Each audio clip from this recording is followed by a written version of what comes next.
오늘 하나님께서 우리에게 주시는 말씀은 요한복음 21장 1절부터 19절까지 말씀입니다. 요한복음 21장 1절부터 19절까지 말씀입니다.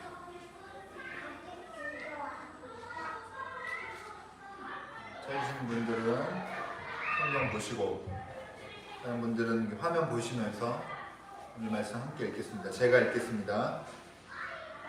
그 뒤에 예수께서 디베랴 바다에서 다시 제자들에게 자기를 나타내셨는데, 그가 나타나신 경위는 이러하다. 시몬 베드로와 쌍둥이라고 불리는 도마와 갈릴리 가나 사람 나다나엘과 세베대의 아들들과 제자들 가운데서 다른 두 사람이 한 자리에 있었다. 시몬 베드로가 그들에게 말하기를 나는 고기를 잡으러 가겠소 하니, 그들이 우리도 함께 가겠소 하고 말하였다. 그들은 나가서 배를 탔다. 그러나 그날 밤에는 고기를 한 마리도 잡지 못하였다. 이미 동틀 무렵이 되었다. 그때에 예수께서 바닷가에 들어서셨으나 제자들은 그가 예수이신 줄을 알지 못하였다. 그때에 예수께서 제자들에게 물으셨다. 얘들아, 뭘 좀 잡았느냐? 그들이 대답하였다. 못 잡았습니다. 예수께서 그들에게 말씀하셨다. 그물을 배 오른쪽에 던져라. 그리하면 잡을 것이다. 제자들이 그물을 던지니 고기가 너무 많이 걸려서 그물을 끌어올릴 수가 없었다. 예수가 사랑하시는 제자가 베드로에게 저분은 주님이시다 하고 말하였다. 시몬 베드로는 주님이시라는 말을 듣고서 벗었던 몸에다가 겉옷을 두르고 바다로 뛰어내렸다. 그러나 나머지 제자들은 작은 배를 탄 채로 고기가 든 그물을 끌면서 해안으로 나왔다. 그들은 육지에서 100자 남짓밖에 떨어지지 않는 곳에 들어가서 고기를 잡고 있었던 것이다. 그들이 땅에 올라와서 보니 숯불을 피워 놓았는데 그 위에 생선이 놓여 있고 빵도 있었다. 예수께서 제자들에게 말씀하셨다. 너희가 지금 잡은 생선을 조금 가져오너라. 시몬 베드로가 배에 올라가서 그물을 땅으로 끌어내렸다. 그물 안에는 큰 고기가 153마리나 들어있었다. 고기가 그렇게 많았으나 그물이 찢어지지 않았다. 예수께서 그들에게 말씀하셨다. 와서 아침을 먹어라. 제자들 가운데서 아무도 감히 선생님은 누구십니까? 하고 묻는 사람이 없었다. 그가 주님이신 것을 알았기 때문이다. 예수께서 가까이 오셔서 빵을 집어서 그들에게 주시고 이와 같이 생선도 주셨다. 예수께서 죽은 사람들 가운데서 다시 살아나신 뒤에 제자들에게 자기를 나타내신 것은 이번이 세 번째였다. 그들이 아침을 먹은 뒤에 예수께서 시몬 베드로에게 물으셨다. 요한의 아들 시몬아, 내가 이 사람들보다 나를 더 사랑하느냐? 베드로가 대답하였다. 주님, 그렇습니다. 내가 주님을 사랑하는 줄을 주님께서 아십니다. 예수께서 그에게 말씀하셨다. 내 어린 양떼를 먹여라. 예수께서 두 번째로 그에게 물으셨다. 요한의 아들 시몬아, 내가 나를 사랑하느냐? 베드로가 대답하였다. 주님, 그렇습니다. 내가 주님을 사랑하는 줄을 주님께서 아십니다. 예수께서 그에게 말씀하셨다. 내 양떼를 쳐라. 예수께서 세 번째로 물으셨다. 요한의 아들 시몬아, 내가 나를 사랑하느냐? 그때 베드로는 예수께서 내가 나를 사랑하느냐 하고 세 번이나 물으심으로 불안해서 주님께서는 모든 것을 아십니다. 그러므로 내가 주님을 사랑하는 줄을 주님께서 아십니다 하고 대답하였다. 예수께서 그에게 말씀하셨다. 내 양떼를 먹어라. 내가 진정으로 내게 말한다. 내가 젊어서는 스스로 띠를 띠고 내가 가고 싶은 곳으로 다녔으나 내가 늙어서는 남들이 내 팔을 벌릴 것이고 너를 묶어서 내가 바라지 않는 곳으로 너를 끌고 갈 것이다. 예수께서 이렇게 말씀하신 것은 베드로가 어떤 죽음으로 하나님께 영광을 돌릴 것인가를 암시하신 것이다. 예수께서 이 말씀을 하시고 나서 베드로에게 나를 따라라 하고 말씀하셨다. 이는 하나님의 말씀입니다. 네, 감사합니다. 우리 함께 인사 나누고 시작하겠습니다. 주변 좀 둘러보시고요. 네, 오랜만에 얼굴 보는데 우리에게는 기쁨이 있습니다. 인사하겠습니다.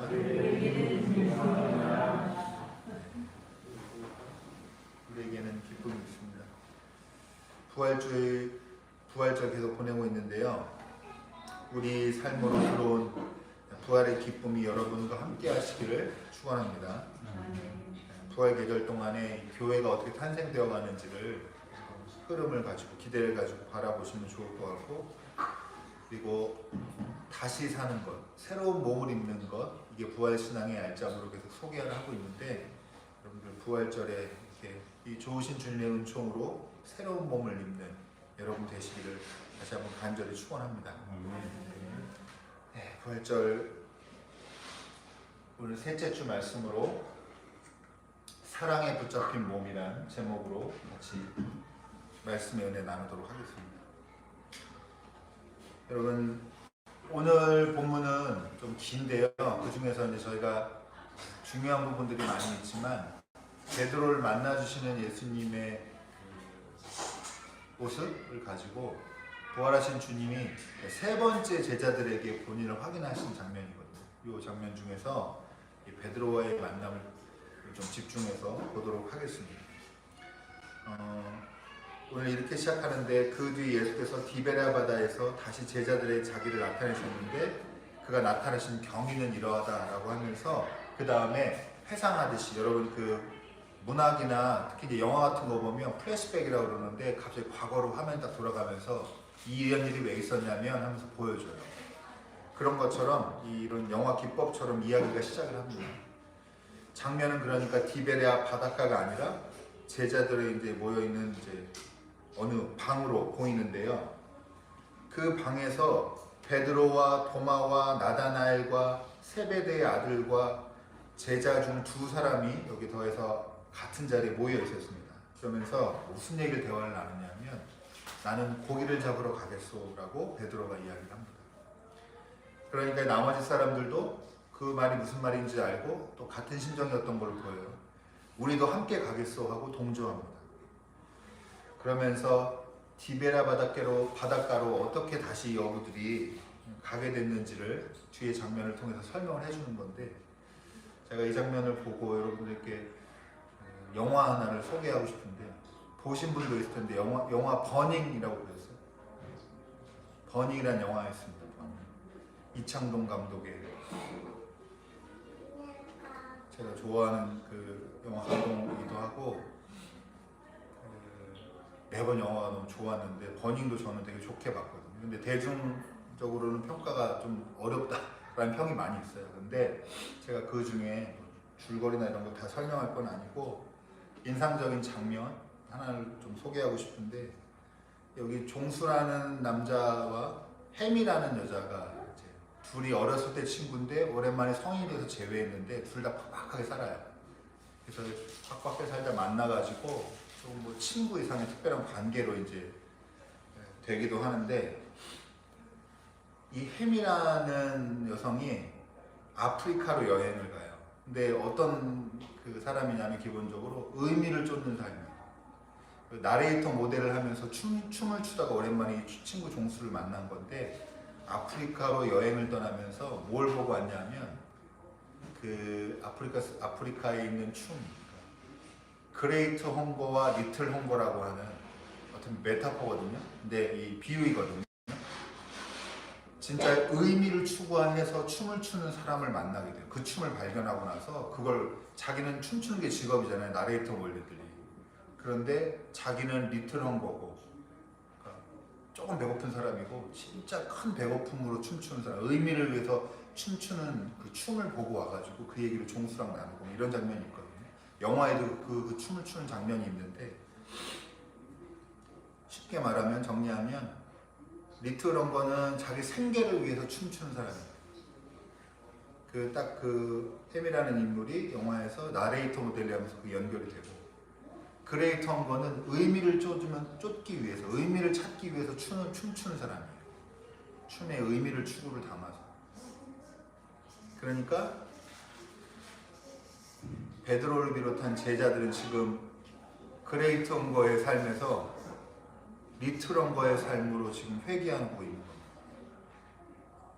원래 생계를 위해서만 살아가고 빡빡한 삶을 살다가 예수님이라는 선생님을 만나서, 그래 우리 한번 이스라엘의 해방을, 하나님의 구원을, 하나님 나라를 위해 살아보자 해서 그레이터가 되는 삶으로 전환이 됐는데, 예수님이 속절없이 지금 십자가에 돌아가시는 상황에서 다 절망하고 완벽하게 슬픔에 빠져가지고 절망해서 다시 예전 삶으로 돌아가려고 지금 그렇게 결단을 내리고 무기력하게 고향으로 돌아가서, 그러니까 쉽게 말하면 우리 다시 고기나 잡자 이렇게 하는 거예요. 하산하자, 이제 다 끝났다 이렇게 되는 거죠. 예수님이 그 말씀하신 사람 낚는 어부, 이게 바로 이 어부들에게는 그레이트 홈거의 그 삶인데, 이걸 다시 포기하고 리틀 홈거로 돌아가는 모습을 이 오늘 예수님이 세 번째 나타나신 장면의 시작으로 요한이 기록하고 있습니다. 예수님이 길 자체고, 예수님이 진리 자체고, 예수님이랑 같이 하는 것만으로 이 생명이 샘솟는 생명력을 얻었었는데, 예수님의 죽음으로 모든 걸 상실해버렸어요. 그래서 선택지가 없습니다. 그냥 돌아가는 것뿐이에요. 다시 예전의 삶으로, 예수님 없던 삶으로 돌아가는 겁니다. 자, 그래서 이걸 잘 보여주는 게, 제자들이 열심히 고기를 잡으려고 밤새 그물을 던졌는데 한 마리도 못 잡았어요. 그물이 비었어요. 저희가 다른 본문을 가지고 말씀 나누는데, 이 제자들의 삶을, 예수님 만나기 전에 제자들의 삶을 나타내는 좋은 비유 중에 하나가 빈 그물이라고 했어요. 잡히지 않는 거예요. 잡히지 않아요. 수고하고 애쓰지만 잡히지 않아요. 여러분, 이거를 이렇게 이해하셔야 되는데, 돈을 많이 못 벌고 가난하다만 초점이 아니고요. 여러분, 우리 인생을 가만히 돌아보시면 도대체 해석이 안 되는 일들이 있어요. 아, 나 왜 이렇게 살았지? 그러니까 자기 행동도 마찬가지고요. 난 도대체 왜 그때 그렇게 행동했을까? 아니면 반대로 나한테 닥쳐온 일, 우리가 선택하지 않은 일, 아, 왜 나한테 이런 일이 생긴 거예요? 어떤 사람은 왜 피부색이 이런가? 어떤 사람은 왜 내가 여성인가? 왜 어떤 사람은 내가 왜 건강하지 않은가? 어떤 사람은 왜 이렇게 가난한 집에 태어나? 왜 흙수저인가 우리 집은? 이런 해석되지 않는, 의미를 찾을 수 없는 일들 투성이로 우리 삶이 채워져 있는데, 예수님이 이 성경에서 이런 삶을 잘 보여주는 게 빈 그물로 표현이 된단 말이죠. 수고하고 애쓰지만 소득이 없어요. 해석이 안 돼요. 의미를 찾을 수가 없어요. 그리고 실제로 의미도 없는 것 같아요. 그런데 예수님이 이 삶에 찾아오셔서 그물을 채워주신 거예요. 이 빈 그물이 가득 찹니다. 돈을 많이 벌어줬다는 얘기로 들으시는 분, 음흉한 미소를 지으신 분이 있지만, 그 돈 많이 벌어준다는 얘기가 아니라 예수님이 잡히지 않는 삶을 잡히게 됐단 말이에요. 이 신기루 같은 삶을 탁 안정감 있게, 이게 이래서 네 삶은 어디서부터 어디로 가는 거야? 라고 맥락을 딱 잡아주는 거죠. 이게 굉장히 큰 삶의 전환을 가져옵니다. 그래서 다 버리고 예수님 쫓았던 거예요. 저거다. 예수님에게 길이 있다. 생명이 있다. 이렇게 해서 예수님을 다시 쫓았는데, 다시 돌아간 상황이 똑같은 상황인 거죠. 빈 그물인데, 여기도 이제 자세하게 여러 가지 상황이 있지만, 예수님께서 얘들아 뭘 좀 잡았느냐 하고 물어보시는데 몰라봐요. 몰라보는데 좀 여담이지만, 저는 이렇게 예수님이 제자들한테 약간 하대하듯 반말하는 거 이거 약간 좀 불편하거든요. 그래서 실제로 요새는 서로 존칭 쓰는 성경 번역이 나와요.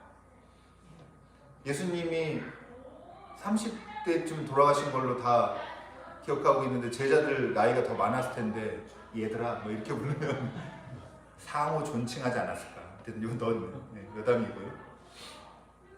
근데 못 잡았습니다. 대답하면서도 예수님인지 못 알아봐요. 근데 예수님 뭐라 그러시냐? 어떻게 해요? 그물을 배 오른편에 던져라 라고 얘기하시고, 그렇게 했더니 어떻게 돼요? 그 유명한 153마리의 물고기, 그 볼펜 브랜드 있죠? 네. 모 땡땡 153, 그때 알아봅니다. 그물이 평 비어가지고 아무 의미도 찾지 못하는 삶으로 돌아가서 그렇게 적막한데, 그때 그물이 채워지는 순간에 눈이 번쩍 떠져가지고 예수님인 줄 알아. 그래서 예수님도 감격적인 이제 재회가 이 삶의 의미를, 진짜 큰 물음을, 큰 방향성을 제안했던 예수님께 이제 찾아가서 뭐 뛰어들고 만나고 이런 장면이 있고, 나중에 식사하고 이런 장면이 있죠. 부활하신 주님 식사하십니다. 자, 그런데 여러분, 이게 중요한 건데, 여러분, 물고기를 153마리 잡은 게 중요한 게 아니라 예수님이 제자들 지금 다시 낚은 거예요.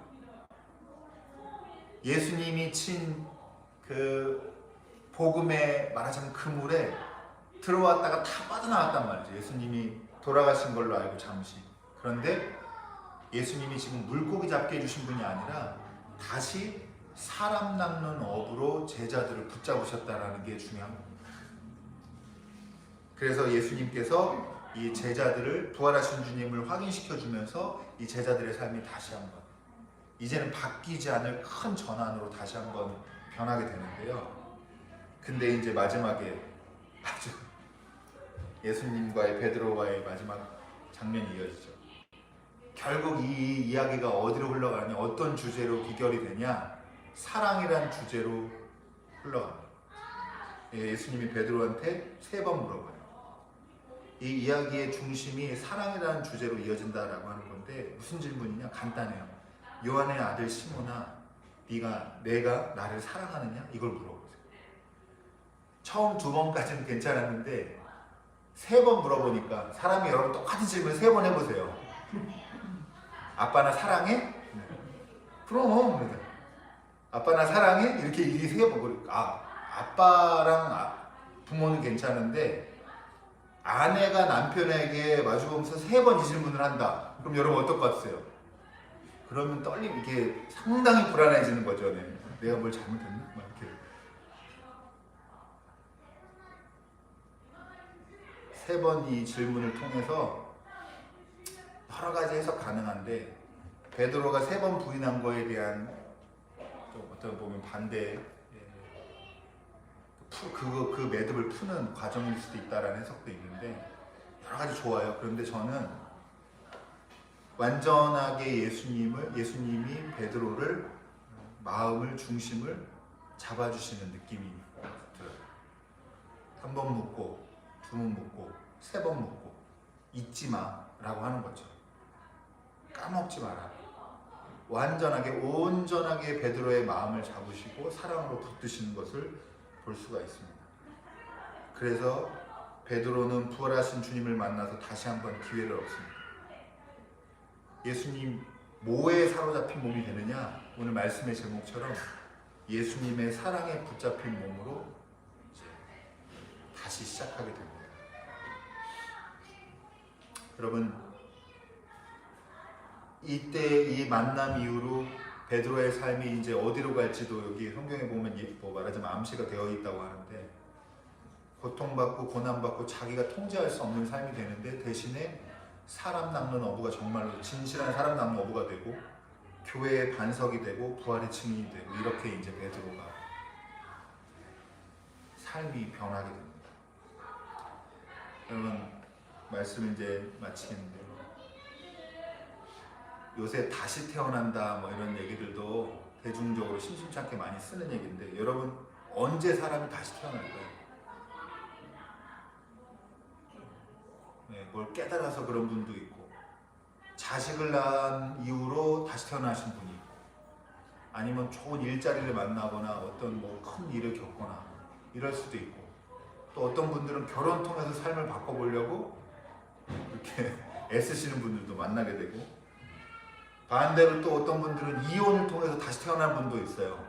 결별하면서 새 삶을 얻고, 로또를 통해서 다시 살아보려고 그렇게 하는 분도 있고, 그리고 이제 가장 흔하게 보는 건 요새 한국이 그렇게 잘한다는데 성형을 통해서 다시 태어나는 분도 있습니다. 요새 뭐 다이어트 진짜 예전에 다이어트를 모두가 전 국민이 하던 때랑은 약간 다른 분위기로, 다른 국면으로 전환돼가지고 진짜 요새는 몸 만드느라고 사람들이 애를 많이 쓰고, 근데 정말로 자신감도 많이 생기고 다이어트를 성공한 사람들이 두 번째 인생을 막 사는 사람들도 있는 것 같아요. 여러분, 다이어트만 성공해도 새 삶이 시작되는데, 여러분 근데 하물며 부활하신 주님을 만나고 그 주님과 사랑의 관계를 다시 확인한다면 우리 인생이 다시 태어나지 않겠습니까? 삶의 의미가 없던 것, 해석되지 않았던 모든 일들, 내가 왜 이렇게 살았나, 내가 왜 이것밖에 안 되나, 왜 내 삶은 이 정도밖에 안 되나, 이런 모든 것들이 그런 거에 대한 직접적인 해답을 하나님께서 들려주시지 않는단 말이죠. 아, 네가 왜 그랬냐 하면, 왜 이렇게 고생시켰냐? 그렇지만 네가 나를 사랑하느냐? 라고 하는 거의 전제에서는 사랑하셔서 우리의 그 삶의 의미 없는 빈 그물의 자리까지 찾아오신 예수님이 계시단 말이죠. 그래서 그 사랑을 확인하고 내가 그 예수님에게 흘리는 마음, 하나님이 나를 사랑하시는구나 하는 마음을 믿는 마음에서 다시 시작할 수 있다면, 여러분 우리에게도 새로운 가능성, 새로운 삶이 열릴 수가 있다고 믿으시기 바랍니다. 우리 영혼이 하나님의 사랑에 붙잡히고 우리의 몸이 그 사랑에 붙잡힌 몸이 되어서 하나님 나라 위에 사시길 바라고, 사랑에 붙잡힌 몸으로 새로운 몸으로 다시 태어나는 여러분 부활절 경험하시기를 주님의 이름으로 축원합니다. 기도하겠습니다.